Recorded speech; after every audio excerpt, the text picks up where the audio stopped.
Aujourd'hui, le message sera le suivant. Dans ta bouche et dans ton cœur. Amen. Dans ta bouche et dans ton cœur. Dans ta bouche et dans ton cœur. C'est la raison pour laquelle tu vas commencer à prendre le livre de Deutéronome, chapitre 30, verset 1er. Deutéronome, chapitre 30, verset 1er. Deutéronome, chapitre 30, verset 1er. On va attendre qu'on soit tous ensemble. Ok.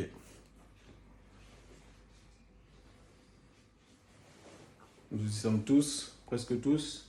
Oui? Non? Ah, t'as pas... Il y a les Bibles là? Dans le meuble là? Ouais. C'est ici que vous trouverez toutes les Bibles qu'il vous faut. Je n'ai pas fait ici. Voilà. Deutéronome chapitre 30 au verset 1er. Voilà, l'Ancien Testament après le livre des Nombres. Voilà. Mario, c'est bon pour toi? C'est bon pour toi? Oui? Ok.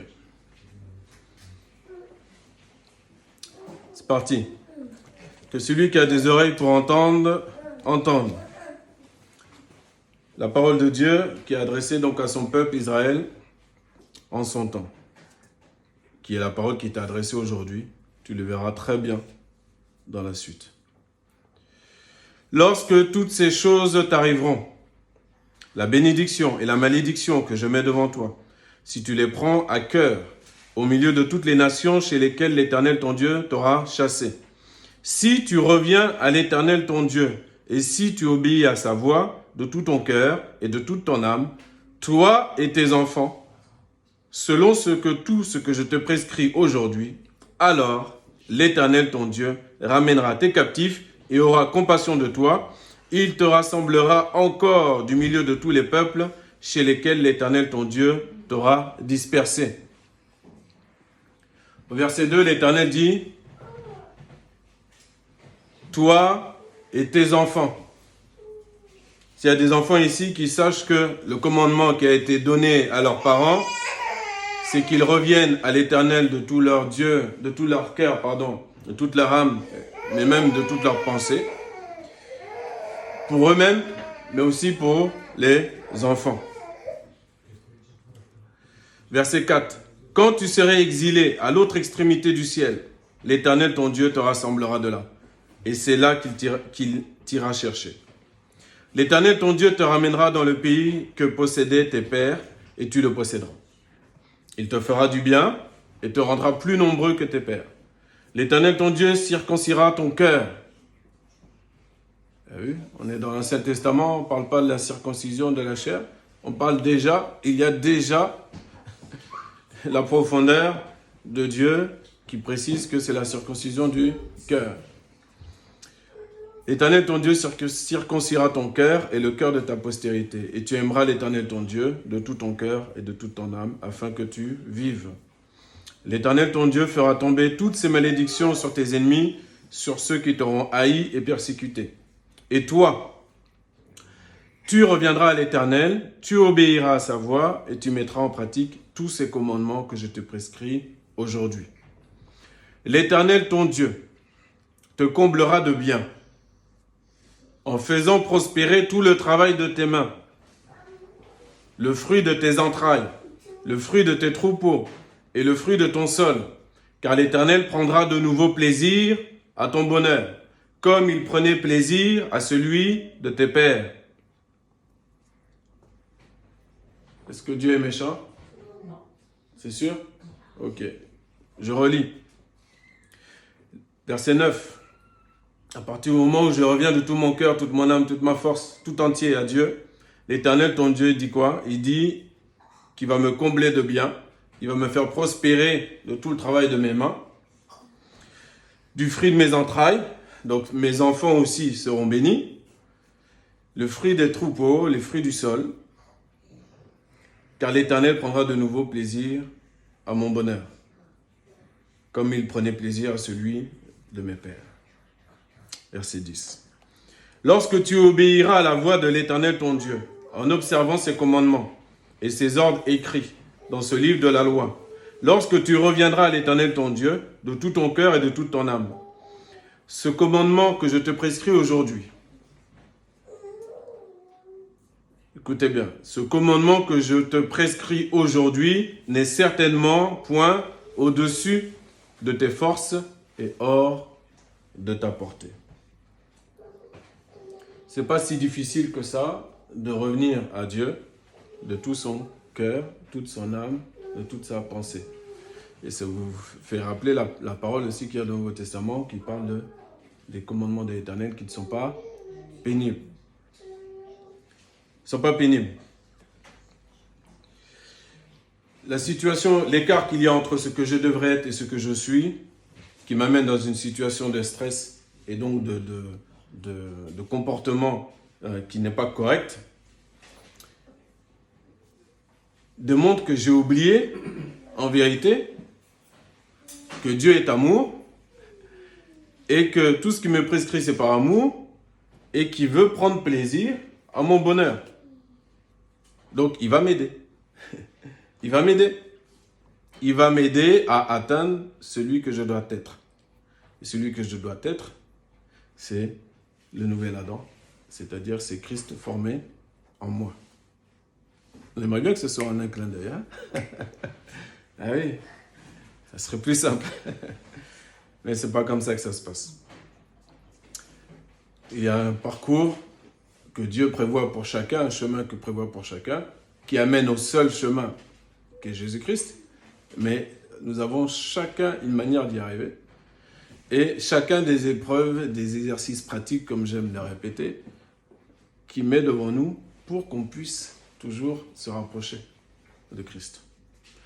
Jésus a fait la même chose avec les disciples. Il y a eu un temps où il les a portés, enseignés, il a fait tout ce qu'il a à faire. Et puis il y a un temps où il fallait eux-mêmes qu'ils fassent les choses en pratique. Il fallait qu'ils mettent eux-mêmes tout ce qu'ils avaient vu, tout ce qu'ils avaient entendu de Jésus en pratique. Il y a un temps pour tout. On continue. Verset 11, donc on va se le répéter. Ce commandement que je te prescris aujourd'hui n'est certainement point au-dessus de tes forces et hors de ta portée. Il n'est pas dans le ciel pour que tu dises, qui montera pour nous au ciel et nous l'ira chercher? Qui nous le fera entendre afin que nous le mettions en pratique? Je te dirais même qu'il n'est pas, c'est pas la peine d'aller parcourir le monde pour aller voir tel ou tel prophète ou tel homme de Dieu qui aurait une telle ou telle onction particulière pour avoir une parole particulière sur ta vie. C'est pas besoin d'aller si loin.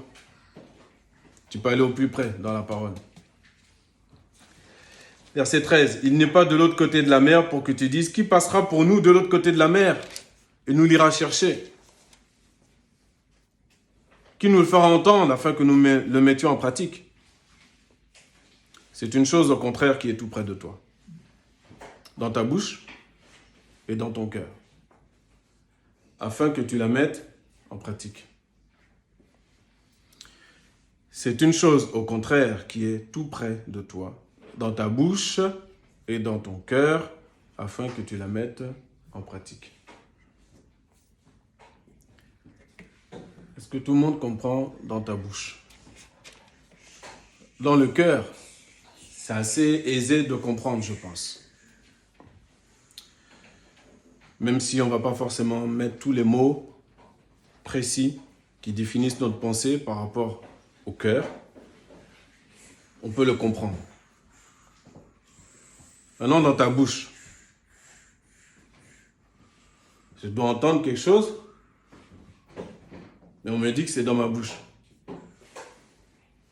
Bon. On doit avoir des précisions. À moins que quelqu'un veuille déjà me répondre. Non? Allez. Ce n'est pas des devinettes pour nous rendre mal à l'aise, hein, rassurez-vous. Hein. Il faut toujours se poser des questions. Et parfois, vous vous apercevez qu'en fait, vous avez la réponse, que l'Esprit de Dieu est aussi en vous, et qu'il vous donne les réponses. Oui. Il y a des choses révélées que Dieu révèle aux petits-enfants. La révélation n'est pas la propriété d'une personne. On va aller dans Romains chapitre 10. Romains chapitre 10. L'apôtre Paul va écrire donc aux frères qui sont à Rome et il va parler d'Israël, il va parler des Juifs. Donc l'épître aux Romains dans le Nouveau Testament au chapitre 10.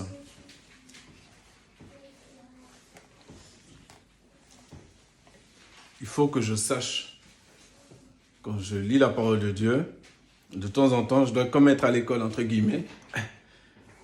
C'est une image, mais tu dois te voir en train de lever la main et dire « Monsieur, monsieur » ou « Madame, madame », je n'ai pas compris. C'est quoi ça? On ne peut pas... on accepte que Dieu nous réponde au temps voulu, il n'y a pas de problème. Mais nous, on doit avoir toujours ce désir, malgré tout, de comprendre qu'est-ce que Dieu veut nous dire. Surtout dans les paroles, entre guillemets, simples. Hein? Dans ta bouche, c'est pas loin, c'est dans ta bouche et c'est dans ton cœur. Il faut que je comprenne ça. Il faut que je comprenne. Allez, Romains chapitre 10, verset 1.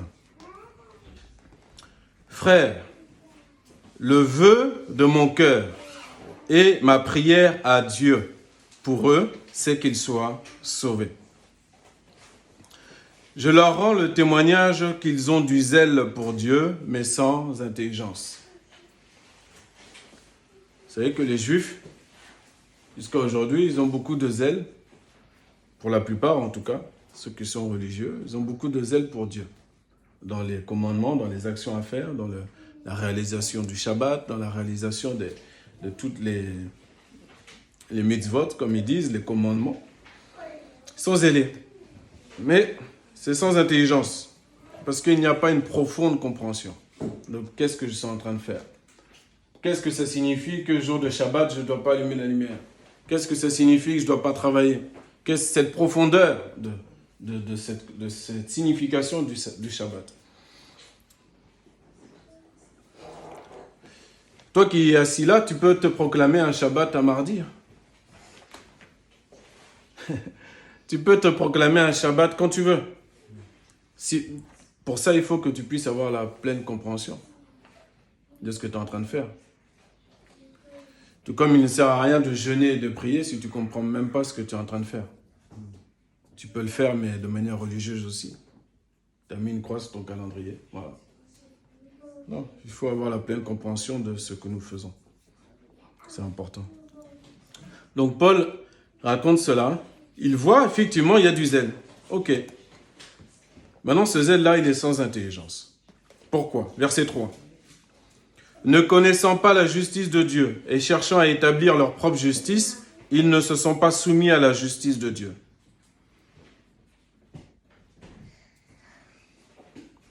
Car Christ est la fin de la loi, pour la justification de tous ceux qui croient.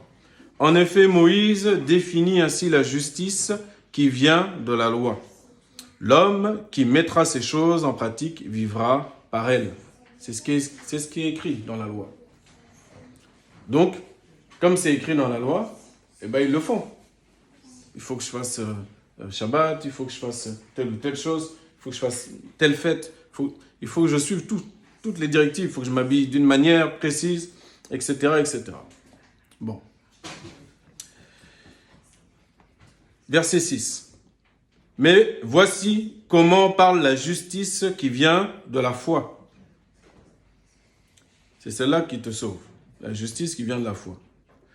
Ne dis pas en ton cœur qui montera au ciel, c'est en faire descendre Christ. Ou qui descendra dans l'abîme, c'est en faire remonter Christ d'entre les morts. Que dit-elle donc? La parole est près de toi. Dans ta bouche et dans ton cœur. La parole est près de toi, dans ta bouche et dans ton cœur. C'est quoi qui est dans ma bouche? La parole. La parole. Donc là, j'ai déjà une première indication. Qu'est-ce qui doit être dans ma bouche? La parole. Comment la parole pourrait être dans ma bouche? Il faut que je la mange. Il ne faut pas que je la lise. Il faut que je la mange. C'est pour ça que Jésus a dit, celui qui ne mange pas ma chair, ni qui boit mon sang. Il faut manger. Alors manger, qu'est-ce que ça signifie? Tu ne vas pas déchirer les pages de ta Bible. Mais il y a une différence entre lire et manger. Quand tu lis, c'est de la surface. Tu prends connaissance. Voilà, il est écrit ceci là, ok. Là, il s'écrit ça, d'accord, ok. C'est passé tel événement pour le peuple, d'accord. Ah, Osée, c'est un prophète, je ne savais pas, maintenant je sais, etc. Ça, c'est la lecture. Tu peux faire la lecture. Ou tu peux manger. Manger, tu vas rentrer en profondeur. C'est là, tu vas méditer la parole. Et le fait que tu médites va te donner beaucoup d'intelligence et de connaissances dans le Seigneur.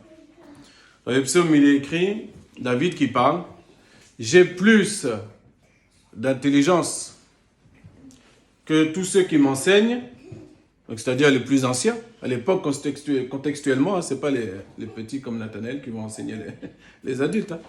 Non, non. Donc, j'ai plus d'intelligence que ceux qui m'enseignent, car je médite tes statuts. C'est-à-dire que dans la foi en Christ, il n'y a pas de... C'est la raison pour laquelle il faut toujours avoir de la considération l'un pour l'autre, en dehors de ce que notre extériorité laisse paraître. Celui qui est en face de toi, tu ne sais pas la relation qu'il a avec Jésus, mais il peut avoir une relation au-dessus de toi que toi tu penses. Mais oui. On doit toujours regarder, c'est pour ça qu'on nous dit, on doit toujours regarder l'autre comme étant supérieur à nous. Toujours. Mais si tu crois que tu es quelque chose, que tu connais quelque chose, la parole te dit tu ne sais rien. Tu ne connais rien.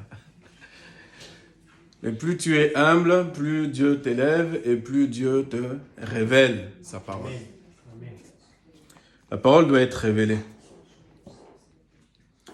Donc, verset 8. Que dit-elle donc? La parole est près de toi, dans ta bouche et dans ton cœur. Or, c'est la parole de la foi que nous prêchons. Donc, cette foi-là, cette foi qu'on voit parfois nos prochains, nos frères, nos sœurs, avoir, il semble qu'ils ont beaucoup de foi. Il semble que, vraiment, ils sont bouillants. Et parfois, consciemment ou inconsciemment, on se mesure les uns les autres. Ce n'est pas bon, ça n'a aucun sens, d'ailleurs. Mais c'est notre humanité, notre faiblesse humaine. Il y a un temps avant qu'on soit délivré de cette captivité-là. Et qu'on comprenne que Dieu ne fait pas de favoritisme. Et que Dieu m'aime autant que mon frère qu'à ma gauche qu'à ma droite. Dans nos personnalités, on est différents. Il y a des femmes, il y a des hommes, il y a des enfants. Mais il n'y en a pas un au-dessus de l'autre. Et il n'y en a pas un que Dieu aime plus que l'autre. Il y en a un seul. Il l'a déjà donné, toute son affection. C'est Jésus-Christ. Vous vous rappelez lorsqu'il s'est fait baptiser? Voici celui en qui j'ai mis toute mon affection. Et qu'est-ce qu'il dit après? Écoutez-le. Nous sommes le corps de Christ. Christ est la tête. L'affection que Dieu a mise sur la tête descend dans le corps. Et ça, on n'a pas cette pleine conscience encore. Parce qu'on ne comprend pas que nous sommes greffés, nous sommes spirituellement, véritablement le corps de Christ. Je bénéficie, l'amour dont Jésus bénéficie, je bénéficie.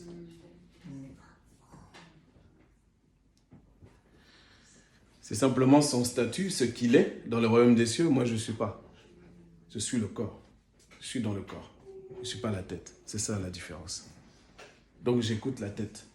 Pour que ton corps bouge, pour que mes bras bougent comme ça, là, il faut que mon cerveau lui commande. Vous savez, c'est scientifique, ça. C'est simple, hein.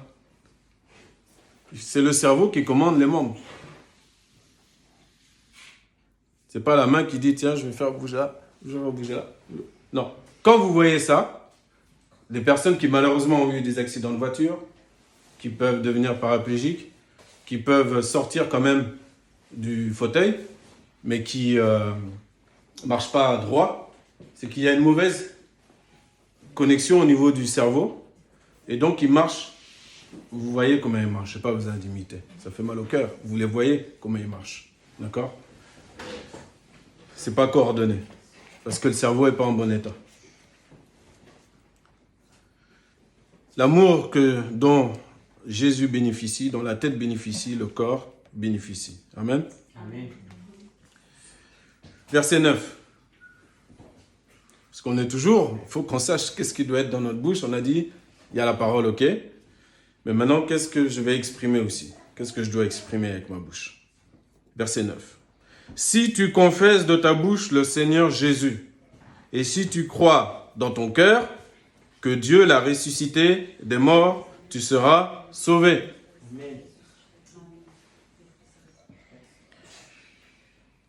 Ta bouche doit confesser le Seigneur Jésus. Et si tu crois dans ton cœur que Dieu l'a ressuscité des morts, tu seras sauvé. Car c'est en croyant du cœur, verset 10, qu'on parvient à la justice.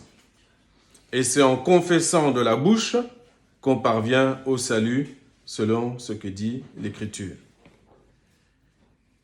Quiconque croit en lui ne sera point confus. C'est pas moi qui le dis, c'est la Bible. Quiconque, qui que tu sois, quel que soit ton âge, d'où tu viens, c'est quiconque.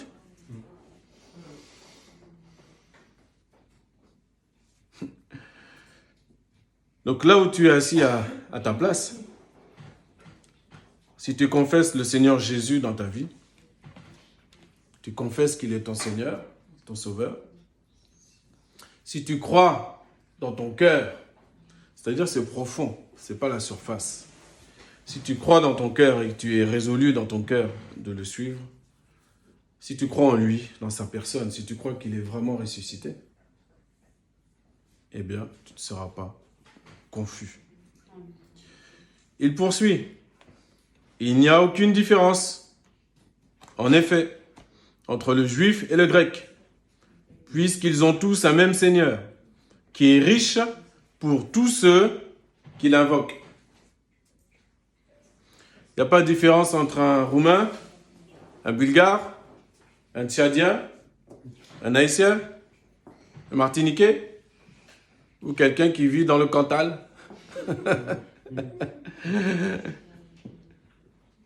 Ou une Bretonne. Hein? Il n'y a pas de différence. Il n'y a pas de différence. Dieu est riche pour chacun d'entre nous.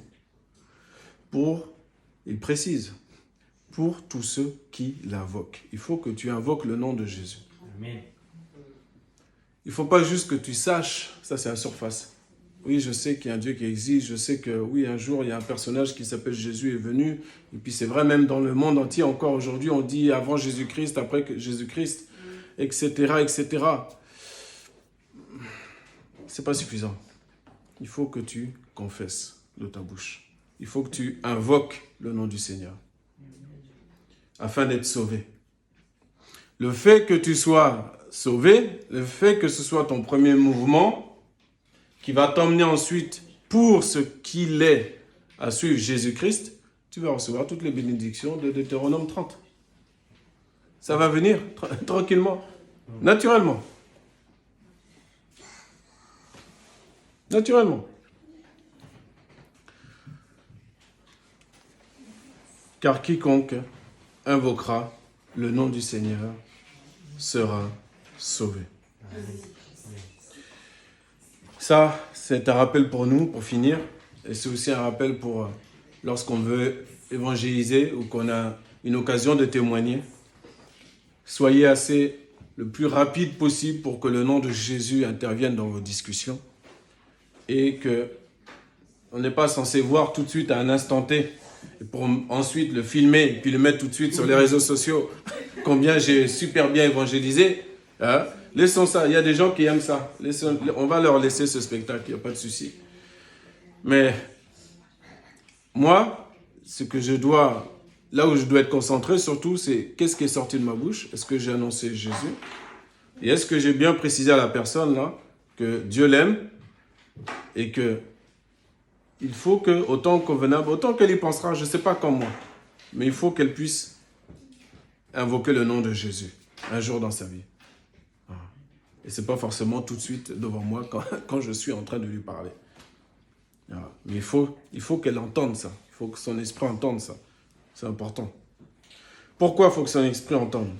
Pour qu'elle puisse avoir la foi. Oui. Parce qu'on a parlé de la foi tout à l'heure. Non? La justice de la foi. Verset 6.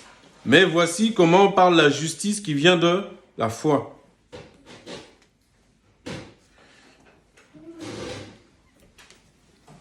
Cette même foi dont j'ai parlé par rapport au grand écart qu'il peut y avoir parfois entre la foi que j'aimerais avoir et la foi que j'ai. Comment, pour finir, on va finir avec cette clé-là, magnifique du Seigneur, qui nous donne pour que notre foi augmente, pour que notre foi ait un bon niveau.